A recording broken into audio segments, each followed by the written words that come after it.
you get the same answer. The same answer. The hell those people go through. And for what? And again, they're people just like you and I. No different. And at night, when they finally take you back to your room at night, or they got to finish the operations they had to do in the tank and the breeding, there was no way you could sleep. No way you could sleep. Because of the pain, the screams, and the cries. But most of all, because of the thought that in the morning, I had to go back down into that tank. See, every day you're in a burn unit, every single day, you have to go into that tank for that breeding. I was in a burn unit for 2 months. And for 2 months, that the breeding went on and on. Screams went on and on. Seemed like it was never going to end. I swear to you, I can still hear those screams today. But finally, after the 2-month period, they finally decided to send me up to the 4th floor of the hospital. And that's called a step-down floor.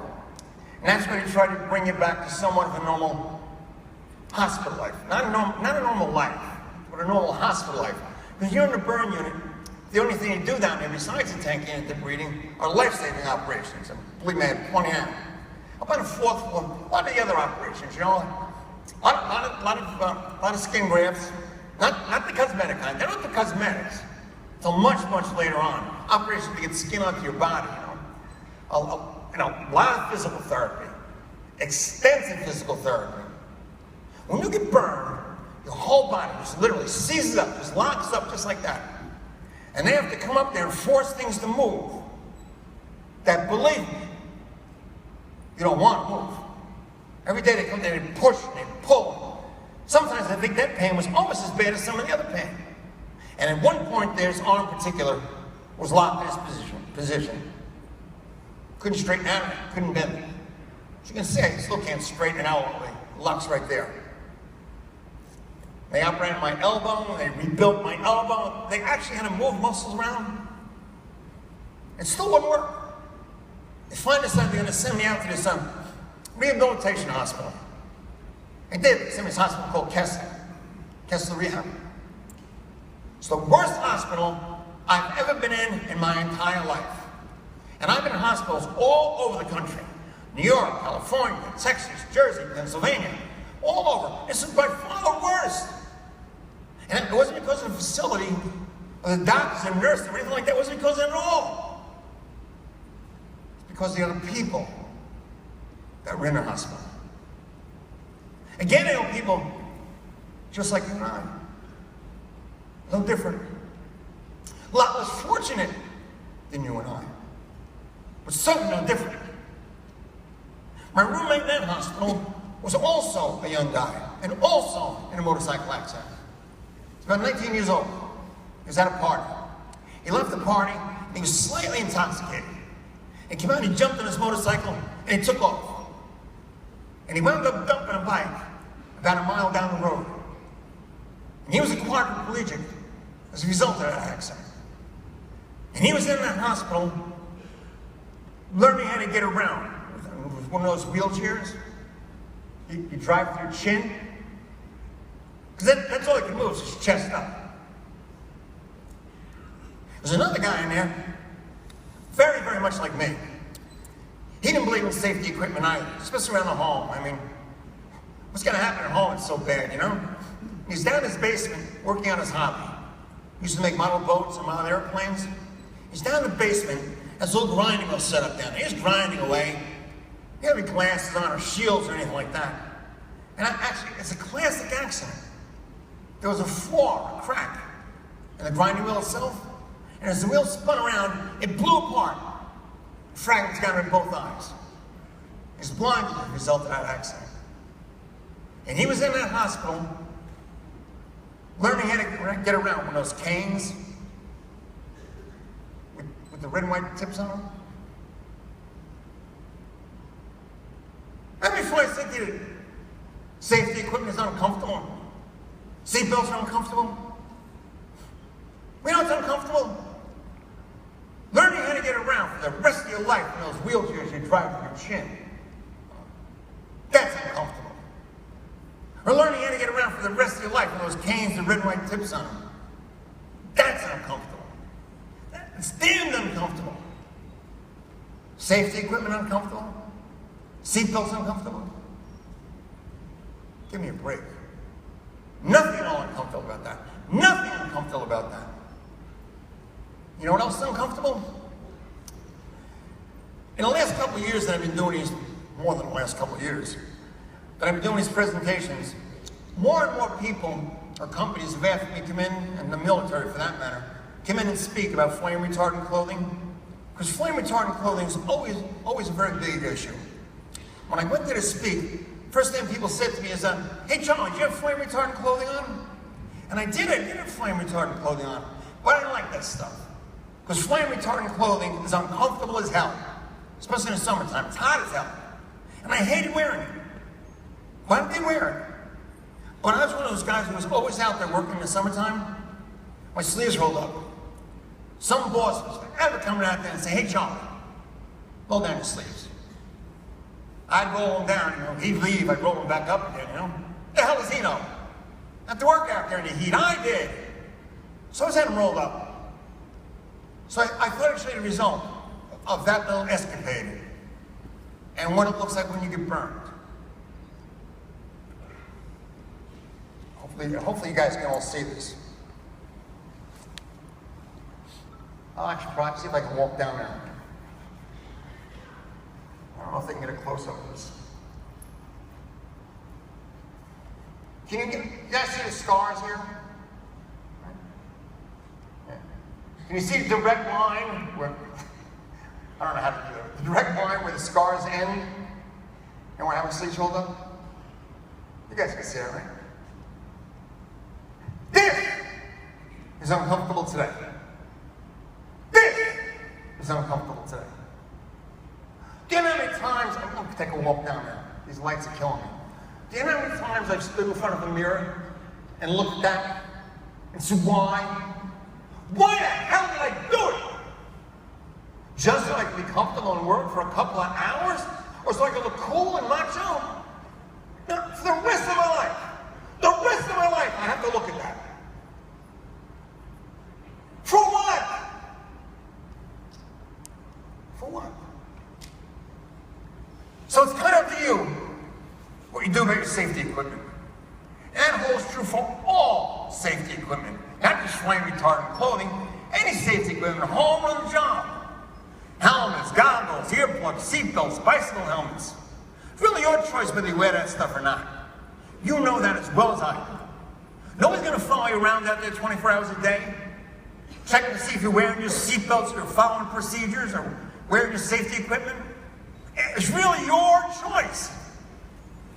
This was my choice. This was my choice. So finally people said to me, how did you manage to get burned the rest of the way? You had flame retardant clothing on. Well, thank God I had it on. Because that's actually what saved my life. What happened was, when I turned to look at the truck, that's when I caught the blast. And I caught the force of the blast, mainly from the left, and thank God, mainly from the rear. But the force of the blast would have shredded my clothing. Like I burned all down the back where it was shredded. And on the front where it was covered with the chemical, because it supported the combustion. And of course my arms, my face was severely burned. But flame retardant clothing or safety equipment saved my life. I'd be dead if it wasn't that. I'd be dead. So again, as I said, it's totally up to you what you do about your safety equipment. Wear it or not. Your choice. So finally after, you know, Scott will tell you, I've been saying this now for a long time, and it's the truth. I honestly do not remember how many months I was in that rehabilitation hospital. I actually think I blocked it out. Do you know what the worst part of the rehabilitation hospital was? The worst part for me wasn't the therapy or the pain. Believe me, you learn how to deal with therapy, and you better learn how to deal with pain. for me was when they finished the therapy. And they take me back to my room, and I get back to my room, and believe me, I can still see him. That kid, the 19-year-old quadriplegic, he'd be laying in the bed next to me, crying. I never know what to say to him. I mean, what do you say to a kid who's 19 years old and he's going to spend the rest of his life driving a wheelchair around his chin? What do you tell her? Everything's going to be all right? Or what do you say to the guy who's blind and he's never going to see his kids again because he didn't want to wear safety glasses? What can you possibly say to them? I didn't know. And I felt so bad for those people. I couldn't wait to get out of the hospital. I finally sent me back to Barnabas Hospital, and that's where they did the majority of my plastic surgery or cosmetic surgery. What you see here is, again, I have no idea, 20, 30, 40 operations later, this is totally rebuilt. And by the best plastic surgeons literally in the world. There's a new eye. I can see it in my eye, barely. But everything underneath it was all blown away, including my cheek. My ears were rebuilt, my nose was rebuilt. My mouth was extensively rebuilt. Because I was running the flames, I was trying to hold my breath, so I'd suck it in and strain my lungs. I couldn't do it. I finally took a breath and I totally wiped out my mouth. I've had more operations than most of the women in Hollywood. And the operation just went and It seemed they never got an end. And finally one day the doctors came into the hospital, so they were finally in the hospital for the first time in between operations. My brother was getting married. He asked me to be in a wedding party. Well, you have to go to that wedding. You ought to see those wedding pictures. But before I leave the hospital, they told me about the suit that I had to wear. It's called a joke suit. It's spelled J-O-B-S-T. It's a suit that goes literally from head to toe, including a mask for your face. You have to wear that suit, that mask, for 1 solid year. 1 year. Can't take it off. It's used to keep down scarring and infection. And I hated it with a passion. Because if you have the hospital after me 3 operations, still life, still family, place I had to go, things I had to do. And every place I go, I'd walk around like a monk, like Frankenstein. He would stare at me and gawk at me. And I hated it. We finally got to the point where they had to give me this little card to carry around with me. And the little card said I was medically authorized to wear the suit and a mask. And I carried the card no matter where I went. So I went there and placed this suit on, placed a mask. Think about it now. Like a bank? Or shoot your ass! By the way, I forgot to show you this. I don't know if anybody ever seen one of these masks.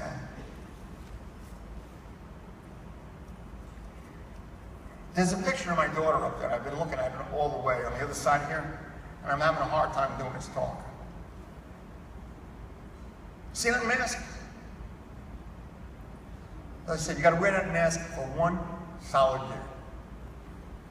And I hated it. Well, finally, I'm trying to think where I am now.